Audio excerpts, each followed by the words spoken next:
एक बार एक शिकारी शिकार करने के लिए जंगल में पहुंचा। उसने अपने तीर पर बहुत ही खतरनाक जहर लगाया और शिकार को निशाना बना करके उसने तीर को छोड़ा, लेकिन उसका तीर चूक गया और तीर एक पेड़ पर जा लगा। वह पेड़ बहुत ही हरा भरा और बहुत सारे तोते उस पेड़ पर रहते थे। जैसे ही वह जहरीला तीर उस पेड़ पर जाकर लगा, वह पेड़ धीरे धीरे सूखने लगा और उस पेड़ पर जो भी तोते रहते थे वह एक एक करके उस पेड़ को छोड़कर जाने लगे। उस बड़े से पेड़ के कोटर में एक बहुत ही बूढ़ा तोता रहता था जो बहुत ही धर्मात्मा और अच्छे मन का था। सभी तोते उस पेड़ को छोड़कर जाने लगे थे, लेकिन वह बूढ़ा तोता जाता था, दाना लेकर के आता और उसी कोटर में आकर के बैठ जाता था, परंतु उस पेड़ को छोड़ने को तैयार नहीं था। बूढ़े तोते के साथियों ने कई बार आकर के उसे समझाया कि यह पेड़ सूख रहा है और किसी दिन गिर भी जाएगा, चलो किसी और पेड़ पर चल कर रहा जाए, परंतु वह बूढ़ा तोता वहां से जाने को तैयार नहीं हो रहा था। अब यह बात देवराज इंद्र तक पहुंची। उन्हें बताया गया कि एक तोता है, वह जिस पेड़ पर रहता है उस पेड़ पर एक जहरीला तीर लगने के कारण सूखने, गिरने और खत्म होने के कगार पर आ पहुंचा है, और एक बूढ़ा तोता अभी भी वहीं पर रह रहा है। वह दाना लेकर आता है और वहीं पर रहता है, जबकि उस जंगल में बहुत सारे पेड़ हैं, लेकिन वह उसी पेड़ पर रह रहा है।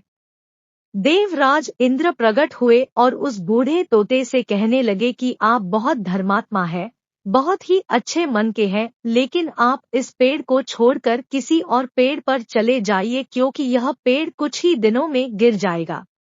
तालाब के पास में बहुत से बड़े बड़े हरे भरे पेड़ हैं, बड़े बड़े कोटर है, उन पेड़ों पर फल भी लगे हुए हैं, उन्हें वहीं पर तोड़कर खा सकते हैं, परंतु यहाँ से आप चले जाए।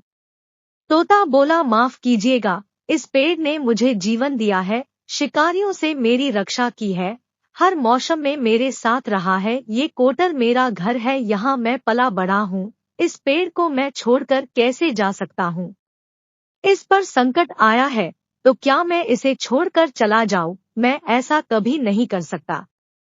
देवराज इंद्र तोते के इस बात से बहुत ही प्रसन्न हुए। उन्होंने तोते से कहा, मैं आपके इस बात से बहुत ही खुश हूँ, मांगो जो आपको मांगना हो। उस बूढ़े तोते ने कहा, मुझे बस इतना मांगना है कि जिस पेड़ ने मुझे जन्म दिया, जहाँ मैं रहा पला बड़ा, जिसे आप मेरा जन्मभूमि कह सकते हो, आप इसे फिर से वैसा ही हरा भरा कर दो जैसा यह था। देवराज इंद्र ने अमृत से उस पेड़ को सिंच दिया और पहले की तरह हरा भरा कर दिया। अब वापस से उस पेड़ पर आकर के बाकी तोते रहने लगे। वह बूढ़ा तोता कुछ समय तक और जिंदा रहा, फिर उसकी मृत्यु हो गई और वह स्वर्ग में चला गया।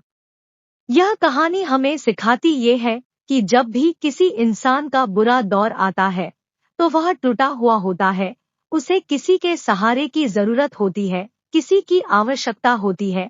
अगर आप ऐसे समय में उसे छोड़कर चले जाएंगे, उससे बात नहीं करेंगे, मुंह मोड़ लेंगे, तो आपसे बुरा कोई नहीं है, क्योंकि आप किसी के सुख का साथी बने या ना बने, लेकिन आपको हमेशा किसी के दुख का साथी जरूर बनना चाहिए।